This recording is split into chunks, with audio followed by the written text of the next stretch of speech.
What's up, YouTube? It's your homie, FuturisticMike, and I'm back with another Animal Kingdom video if you're new.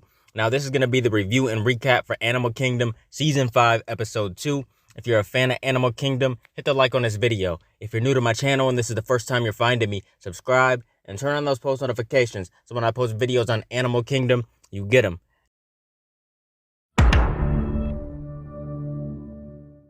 Now, the description for this episode reads, Pope handles the disposal of Smurf's remains, Jay gets a new job from an old contact, Craig and Ren have to balance their old lives with a new baby, Darren can't outrun his past with Adrian.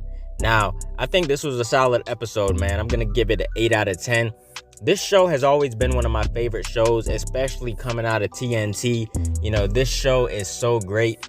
I love the crime, drama, action, everything. This show has always been good for its action. And so far in Season 5, it's doing a good job giving us that action. You know, the boys are suffering from Smurf's death. Well, mostly Pope. You know, you can tell the other boys are also dealing with it as well. Jay seems like he cares the least out of everybody because he feels like Smurf took a lot from him. So, you know, he's not suffering like they are. Now, when the episode first starts, it begins with Pope, and he's fixing the kitchen cabinets when Jay walks in, and he asks him if he is going to change. And Pope tells him that he can handle it without him. Now, this guy is ringing at the front gate, trying to get in, and he's looking for Angela. He says that he is her parole officer. If you guys remember Angela from Season 4, then you know who I'm talking about. Jay tells him that he can't help him, and Pope says he's gonna change the locks because Angela has a key. Now, Pope goes into Smurf's room, then the garage where he opens the safe and he takes out his mother's ashes, and then he speeds away, man. He's really suffering from the loss of Smurf, like he seriously is. Now, at the lawyer's office, Jay, Craig, and Darren are there. She tells them that Smurf was lucid when she drew up the documents. And Jay asks the lawyer what would happen if Pamela Johnson didn't show up at the probate hearing. And I know exactly what Jay was trying to say right here. He's pretty much saying that, you know, he can make her disappear. But she says everything would be passed down to her family, you know, her estate and everything. We already know that Jay made somebody disappear in the past because Smurf was close to finding out the truth. So Jay does what he has to do, man. Jay took that woman out on the boat or whatever, and remember, he dumped her body. So Jay definitely is not scared to do what he has to do. Now, we get to young Smurf, and she's trying on jewelry, and the kids are in the car waiting on her. Then all of a sudden, Smurf grabs a handful of jewelry and makes a run for it with the kids. She's always stealing something. She's always looking for her next lick. You know, she's all about that money. Now, next we see Craig, Darren, and Jay. They're sitting outside. Craig doesn't understand why Smurf did all of this. You know, why she excluded them from the will. And Jay says there's a lot of assets that were not on the list that the lawyer had, so they can sell everything, you know, the properties and everything that they have left. And Craig says this is just a shit show. Now, Pope brings Smurf's ashes to Darren and tells him that they need to lay her to rest immediately. And Darren asks him what the rush is. Darren says they can give her a loving burial and do it the right way when they figure out how to not be homeless, because right now, you know, their house is on the line and everything else. Pope grabs the ashes and walks past Craig on the way out of the bar, and Pope sits in the car with Smurf. He looks up under the sun visor, and there's a photo of him when he was younger on the road with Smurf. He's just really missing his mom, man, for real. Jay meets with Frankie. He tells her that he needs a fence. You know, he needs to move this stuff. She tells him that she has someone she can make an introduction to, but she wants 5%. Now, Darren and Craig are walking down at the harbor, and Darren asks Craig if he knew about the shit that Smurf had off the books, and Craig says no, and Darren wants to know why Jay knew about it and they didn't. You can tell that Darren is getting fed up with Jay. Now, the two of them find the boat that they're looking for, and they pull out their guns and put masks on. And inside the boat, there's some guys playing cards and sniffing coke and doing stuff like that. They hold up the guys, you know, they tie them up and they grab all the money. Right now, the boys are desperate, so they're doing desperate things. You know, it's desperate times. They don't really have a choice, man. Pamela Johnson is gonna get everything. Now, Darren and Craig are disappointed that the guys were playing for $1 bills only, and Darren tells them that they suck at being rich, but they take what they can, and Craig sprinkles cocaine over them, to make it look legit, and they call for help, and they say that they're having engine trouble, and then Darren and Craig take off on jet skis. Now, Pope goes to see somebody about trading in Smurf's car.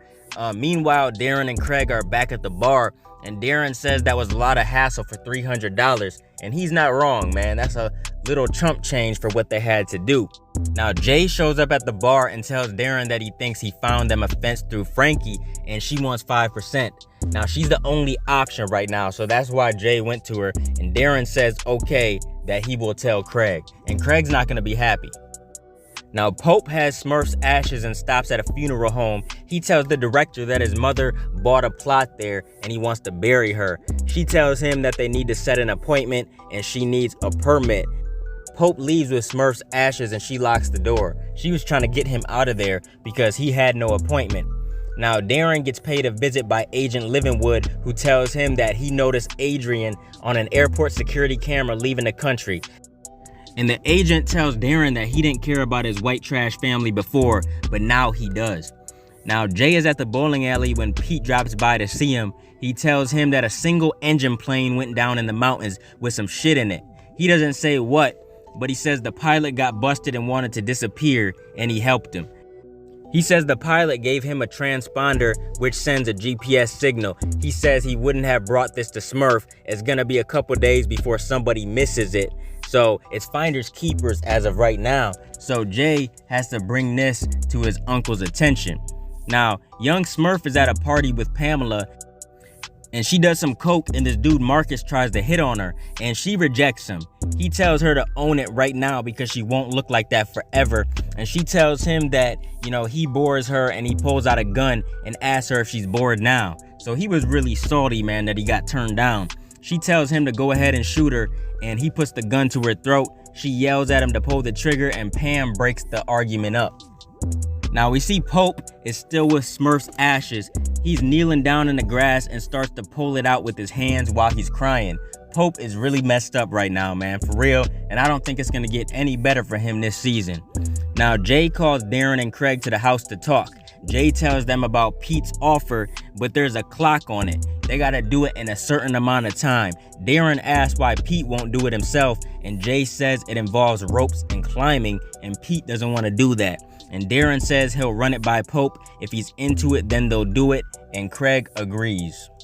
Now, next, Darren returns to the house he shared with Adrian. He grabs a few things, then he lights it on fire. Afterwards, he goes to Craig's house and honks the horn until his brother comes out. He tells him to go surfing with them because the pier lights are on. At first, Craig's like, nah, I ain't gonna do that, but then he says, okay, I'll come. Now, back to young Smurf. She and Pam arrive back at the house, and young Pope is sitting on the floor watching TV when they come in. Pam tells him if he wants pancakes in the morning, he needs to find a place to lay down.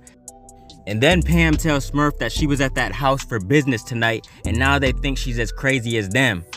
And Pam tells her that the two kids need her to figure things out. Smurf, she's in a dark place, man. She's doing some pretty crazy things, and she's gonna get caught eventually. We know that Smurf wasn't in jail or nothing like that because she built an empire, but there has to be something that happens before Smurf builds the empire. There's no way young Smurf can keep doing all this stuff and getting away with it. There's just no way. She has to get caught eventually. Now, next we see Pope. He wakes up beside the pool. He has Smurf's ashes on him, and there's some in the pool, and he has very little ashes left in the plastic bag, and that's the end of the episode. Pope is just messed up. But this was a solid episode, man. Every episode has been good so far. Like I said, 8 out of 10. Comment your thoughts down below. What did you think of this episode? Keep supporting your boy, and I'll be continuing to bring y'all Animal Kingdom content in the future. Make sure you guys like, comment, and subscribe, and smash that notification bell so you can never miss a video. If you guys want to donate to the channel, I got links below to the PayPal and Cash App accounts. Hope you guys enjoyed the video. Let me get out of here, y'all. It's your boy FuturisticMike, and I'll talk to you on the next one. I'm out. Peace.